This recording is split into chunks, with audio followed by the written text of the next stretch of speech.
Just ahead on CTV News.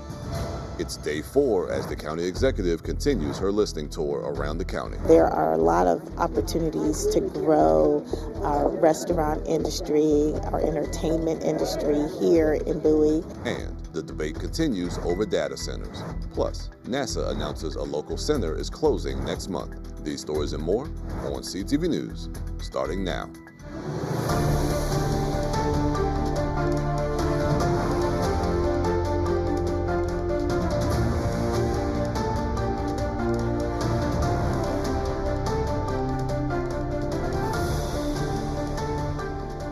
Good evening. This is CTV News for September 17th. I'm Jonathan Hunter. And I'm Michaela Newton. Thanks so much for joining us. Well, it's day 4 of County Executive Aisha Braveboy's 100-day countywide listening tour. Braveboy, alongside local and state leaders, headed to the Liberty Sports Park in Upper Marlboro, as well as other areas in Bowie, to talk about development in the area. Now, Maryland Senator Ron Watson was in attendance. He's been working personally on the sports park for about 6 years. We have the unique opportunity to just expand opportunities for all kinds of games. Look at how many fields we have, lit turf fields, grass fields, all throughout the region, not just Prince George's County, but throughout the region. You know, when it comes to economic development, it's not about moving money from one portion of the county to another. It's about bringing outside money in. And we want to bring outside visitors in to come to our establishments, you know, see our amenities, spend some time here with their families, spend some money, more importantly, but also to have a good time. And we have so much to offer. People who live in Prince George's County who are looking to slow down the process of bringing data centers to the county can breathe a temporary sigh of relief. The county council voted yesterday 8-0 to put a pause on data center approvals in the county. That vote followed an executive order issued by County Executive Aisha Braveboy. Critics of data centers say those two moves will give the data center task force time to complete its work. We have to make sure we listen to our residents, and we have the task force to do just that, bringing all of the stakeholders together, including residents, industry, all to put recommendations on how to do this in the most thoughtful way. And we can't get ahead of that process. So we can't be moving data centers forward without doing the due diligence of the task force, and the community can't trust us if we were to do that. And the task force, which is looking into the impact of data centers, is expected to have its recommendations to the county council and the county executive by the end of November. Meanwhile, leaders in Prince George's are focused on bringing new economic development to the county. The county council held a meet and greet with members of Maryland's General Assembly that represents Prince George's County on Tuesday. During a speech, County Executive Aisha Braveboy says that in order for the county to grow its economy, doing business in Prince George's needs to be attractive. That's why Parks and Planning has streamlined its permit process.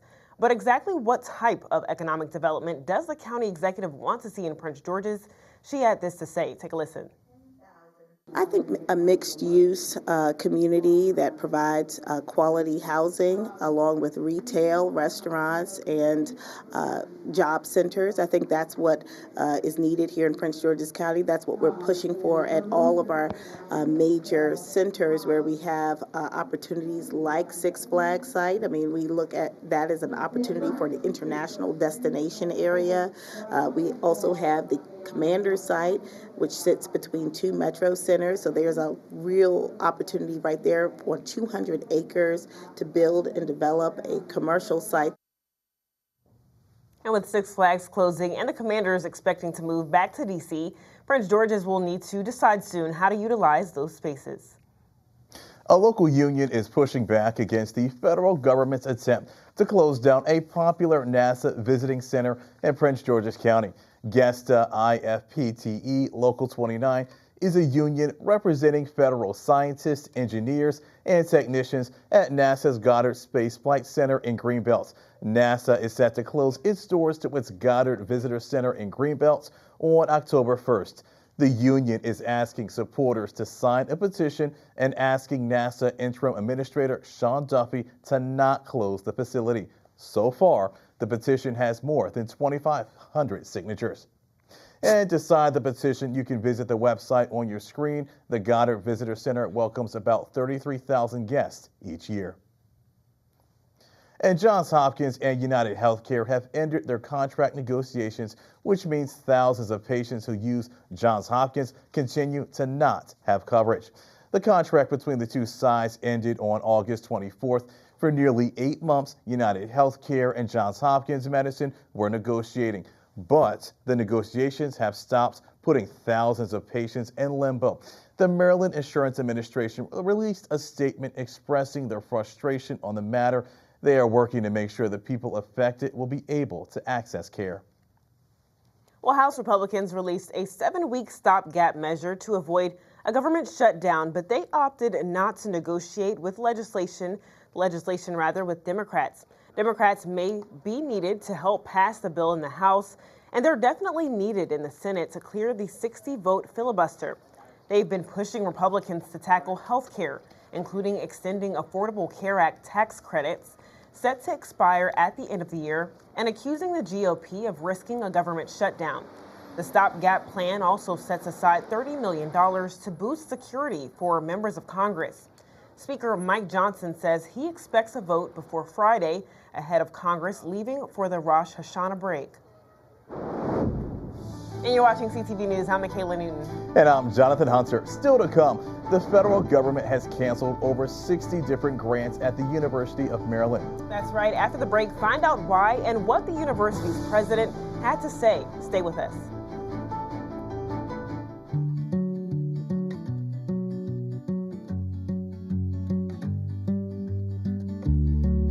When we have the food we need,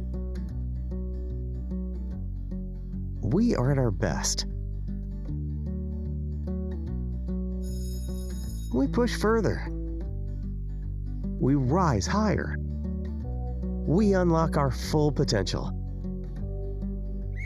When we are at our best, we have more to offer the world around us.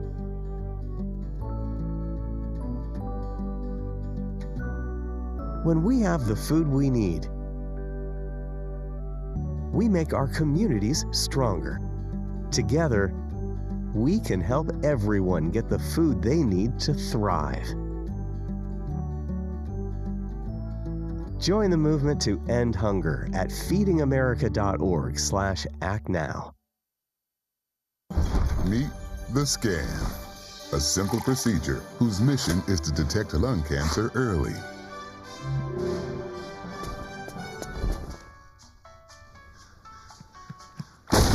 I'm here to save you. But I feel fine. That's great, but you may still be at high risk for lung cancer. Oh man, that's a new fence. If you smoke, early detection could save your life. Learn more at savedbythescan.org. We're with Bridget, whose husband won't be home for months, and whose daughter is due any day. We're with Mike, who's leaving home to protect his family and yours. Thanks to your donations, we're with all service members and their families who need community, connection, and maybe a bit of magic. Are you with them? Learn more at uso.org today. Welcome back. We would now like to take the time to congratulate 2 students in the county who have won the 2025 Guy Fleming Scholarships. On the left is Muhammad Bilal from Charles Herbert Flowers High School, and on your right is Tamara Britton from Bowie High School. Both are seniors and the only 2 out of the 10 nationwide recipients from Maryland. The scholarship comes from the Fed Choice Charitable Foundation and Blacks in Government organizations. They will each receive $1,000 towards their higher education. Well, the federal government has now canceled more than 60 University of Maryland grants. A university spokesperson told the Diamondback Friday the number could still change as officials work to reinstate some awards. But so far, the cuts span more than a dozen federal agencies and disciplines, totaling about $30 million over multiple years. UMD President Darrell Pines previously told the Diamondback the cancellations began after President Trump returned to office in January, and some researchers believe diversity, equity, and inclusion language in their proposals may have played a role. And Marylanders who purchase health insurance on the state's Affordable Care Marketplace could see their monthly health expenses soar unless Congress extends the pandemic-era tax credit. According to the Robert Wood Johnson Foundation, Marylanders could see monthly premiums more than double. Democrats are urging Republicans to address the issue with a stopgap spending plan currently making its way through the House. But the GOP is reluctant. The tax credit law is set to expire at the end of the year unless Congress extends it. Some 190,000 Marylanders are enrolled in the system. Well, a bridge that connects walkable trails for Prince George's and Anne Arundel residents reopens. The WBNA Trail Patuxent River Bridge is officially back open, and the bridge will allow visitors to access the 13 miles of trails in Anne Arundel and Prince George's counties. The new bridge also provides safer access to trails for walkers and bikers. The completion of the bridge was made in partnership with Prince George's and Anne Arundel counties, the Maryland Department of Transportation, and the State Highway Administration. Meanwhile, the American Public Transportation Association has named Metro the Outstanding Public Transit Agency of the Year. The award was handed out at the APTA's annual conference in Boston. Metro was recognized for record ridership and customer satisfaction, its redesigned bus network, more rail service, new stations, and big safety gains, including an 8-year low in crime. Metro says the honor celebrates the hard work of its employees and signals a commitment to keep improving service for riders across the D.C. region. An old office building near the National Harbor is getting a new life as a hotel. Developers are converting the 6-story property just off of Indian Head Highway into more than 140 hotel rooms. It's part of a growing trend turning outdated office space into hospitality and mixed-use projects. The location is just minutes from the waterfront, MGM, and the Capitol Beltway, making it a prime spot for tourists and business travelers. Construction is set to kick off next year. Once complete, it could bring new energy and more foot traffic to the area. Get this, a College Park council member splits his time between serving on the council and working as a volunteer paramedic. John Rigg was elected to the city council back in 2017 and represents District 3.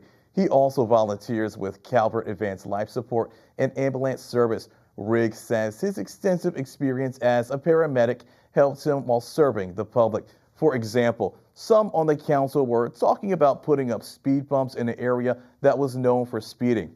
But Rigg disagreed because he knows speed bumps can be painful for patients riding in an ambulance. And still to come on CTV News, where's the beef?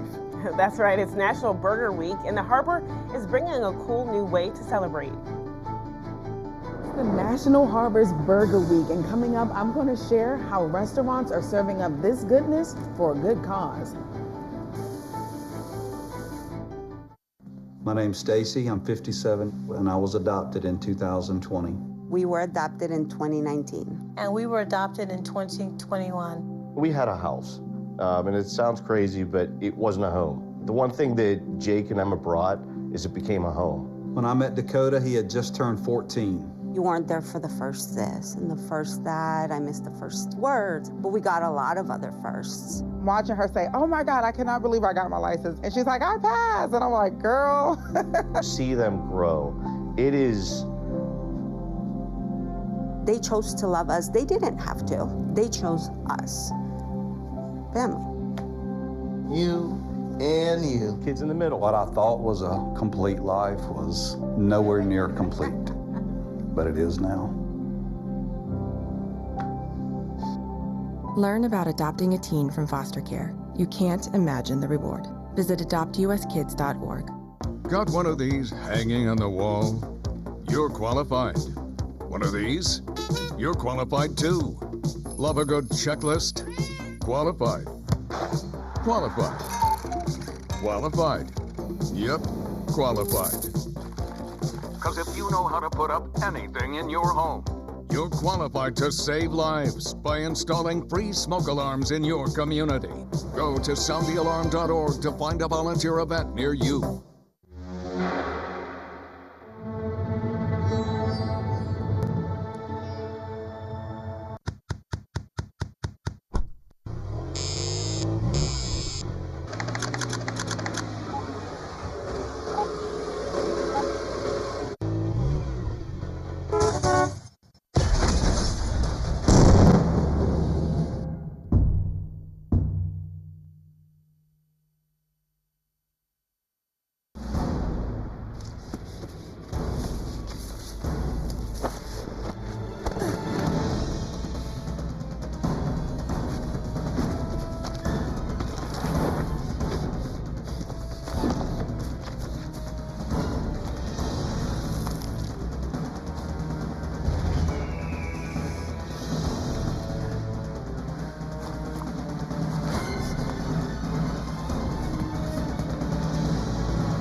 might not see it coming.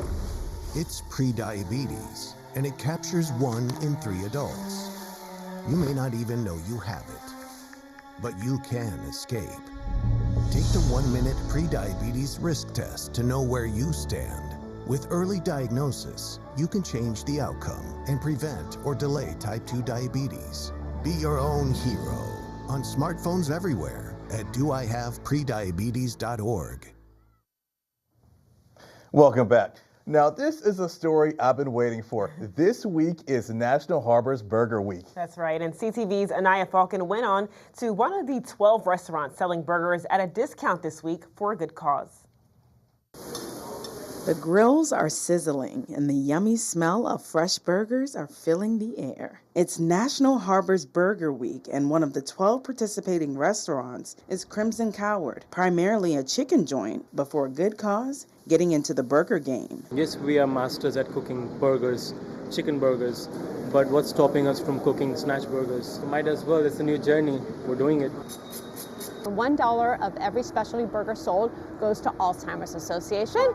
And it's really important to me. I just lost my mother to dementia, so it's a nice way to give back. The Alzheimer's Association is such a great cause, doing so much good work for family members and also for research. I think it's one of the amazing causes I've worked for, ever. That's why Singh says they're turning up the competition. And Crimson Coward says their burgers stand out from all the rest because of their signature sauce. I want people to come in, help the association. They need that money. People need that money. And the impact this week doesn't stop at selling burgers. Join us on September 20th, Saturday morning, for our Walk to End Alzheimer's. Really important walk. It's fun. You get outside, celebrate your loved ones, and just be with a great community. And for more information, visit nationalharbor.com/Burger Week. In National Harbor, I'm Anaya Falcon, CTV News. That burger looked really good, Anaya. Thanks so much. And the National Harbor's Burger Week runs through Saturday. And if you're a Commanders fan, listen up. When the team plays out of town, you now have a place to go to hang out with other fans before the game. Tap Sports Bar at MGM National Harbor is hosting away game rallies. There will be giveaways, appearances from Washington legends, and a live DJ. Fans also can enjoy a game day menu featuring grilled hot dogs, double tap burgers, jerk chicken wings, and more. The rallies are free to attend. The fun starts on September 28th when the Commanders play the Atlanta Falcons.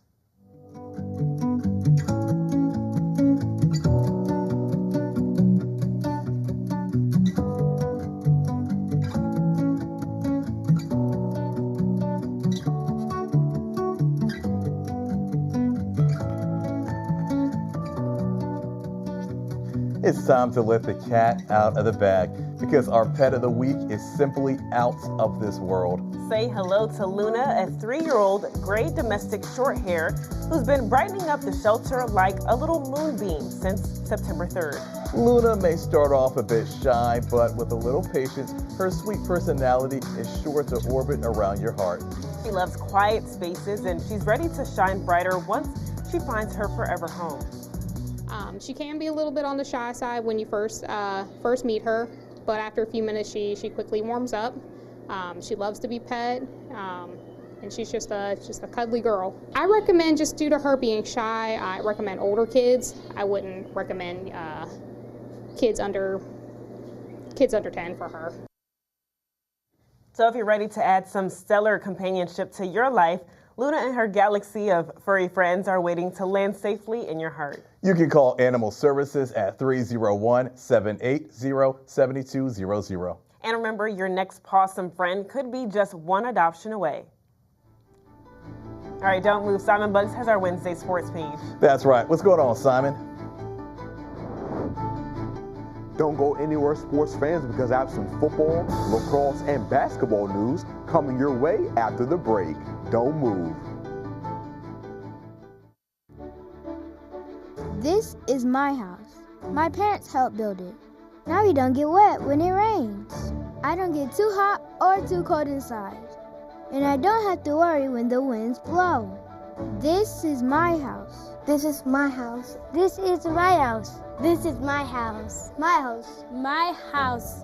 I can play with my sister. I can play with my brother. I can play with my mother, my father, my family.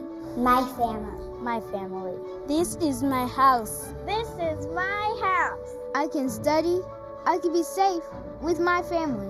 This is my house. This is my house. This is my house. This is my house. My house. My house. This is my house. Visit Habitat.org to find out how you can help more families like mine have a safe, decent place to call home.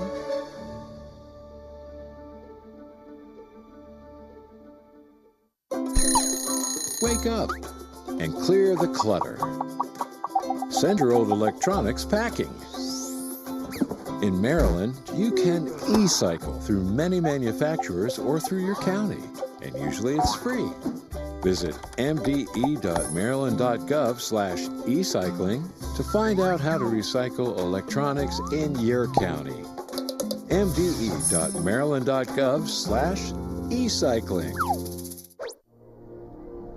Our individual voices are powerful, but not everything has a voice. Let us be a voice to the voiceless, the caretakers our home deserves. If there's one thing we've learned, it's that when we all come together, the sky is the limit. It's time to speak up for nature.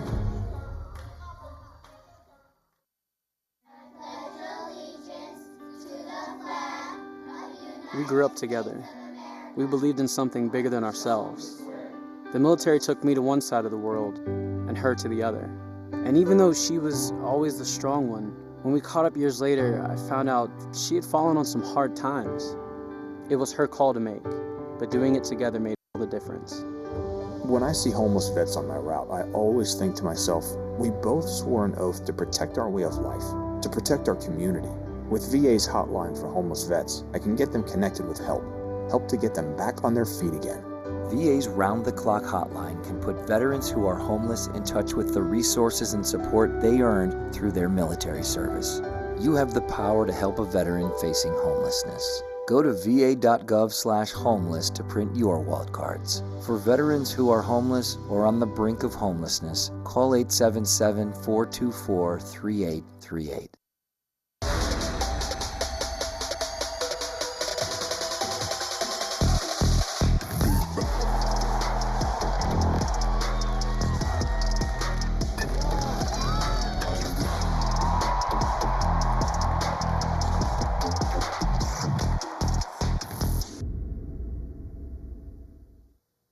What's going on, everybody? Go ahead and get hyped because it's time for the Wednesday Sports Page. We begin with some news from my alma mater in Bowie State University. Now a big shout out to football player Samuel Graham as he was named the CIAA's Defensive Back of the Week for the second consecutive week. This comes after this past Saturday's game against Delaware State, where the Baltimore native finished with 11 tackles, which was a game high. And out of those 11 tackles, 8 of them were solo and 1 was for a loss. And through the first 2 weeks of the season, Graham leads the conference in total tackles with 20 and forced fumbles with 2. The Bulldogs are currently 1-1 and will try to get the second win of the season when they face off against Livingstone College next on Saturday. Meanwhile, the Terps men's lacrosse team secured a highly ranked recruit as 4-star attacker and midfielder Will Schwartz will be playing in College Park when his high school career comes to a close. The New York native is Maryland's 5th addition to their 2027 class. Schwartz will look to help head coach John Tillman keep up that championship culture as the team is coming off of their second straight national championship loss. In other news, as I reported yesterday, Mystics legend Elena Del Don was hired to be the managing director for Team USA's 3-on-3 women's national team. Now, these 3-on-3 games can be very intense, and it's going to take a specific group of players to make sure they have success against international competition. CTV Sports caught up with Del Don yesterday, where she touched on the type of players she's looking for as she builds her team. Certainly looking for a versatile player who can play, positionless basketball. Someone with a very high motor. It is a fast-paced game with not much breakage. So being able to push through fatigue, still be able to think, still be able to perform. And then someone with a high IQ. It was shocking for me to see it when I was able to actually be at a tournament and watch how the coaches are not able to coach during the games. So the players are truly out there doing it. They have to know when to be savvy, when to take a take foul if they need a break, all those things. So all those will be very important when building this team. And the Burgundy and Gold have added some depth on defense, signing veteran pass rusher Preston Smith. After the injury to Dietrich Wise in last week's game against the Green Bay Packers, Smith will look to fill in for him on that defensive line. Smith returns to Washington after spending his first 4 seasons with the team before leaving via free agency in 2019 to join Green Bay. The Mississippi State product brings versatility to this Commanders D-line, being able to rush the passer from the end as well as outside. The Commanders will host the Las Vegas Raiders for their next game on Sunday. And that is your Wednesday sports page. Simon Buggs, CTV Sports. Thanks, Simon. Let's get a look at our 3-day weather forecast. Tonight, we have a chance of showers before 10 p.m. Tomorrow, we have a slight chance of rain before 2 p.m., and it will be 80 degrees. Friday, start making plans now. It's going to be nice and sunny with a high of 85 to kick off the weekend. Saturday will be sunny as well with a high of 77 and a low of 60. And if you're looking for a little something to do this weekend, Maxwell and the Silent Serenade Ensemble will be at the MGM National Harbor. Known for hits like This Woman's Work and Pretty Wings, Maxwell will set the mood whenever or wherever he performs. If you're fortunate to catch the performance this live time, showtime is at 8 p.m.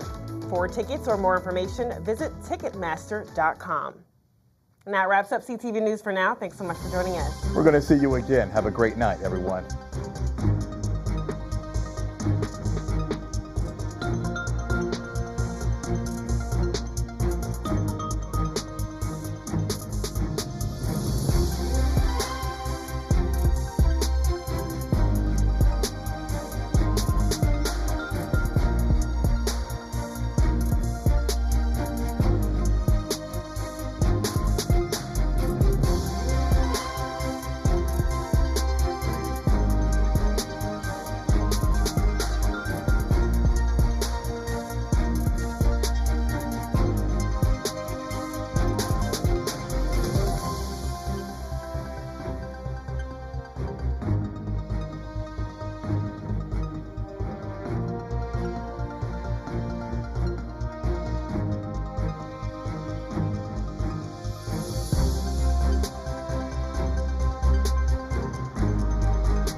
CTV News.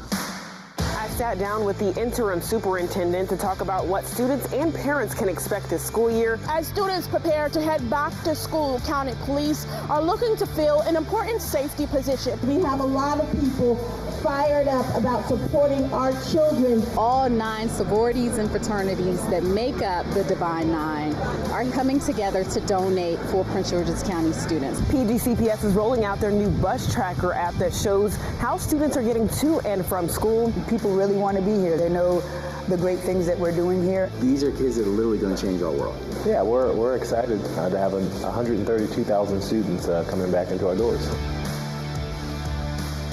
CTV News, bringing you news that you need to know.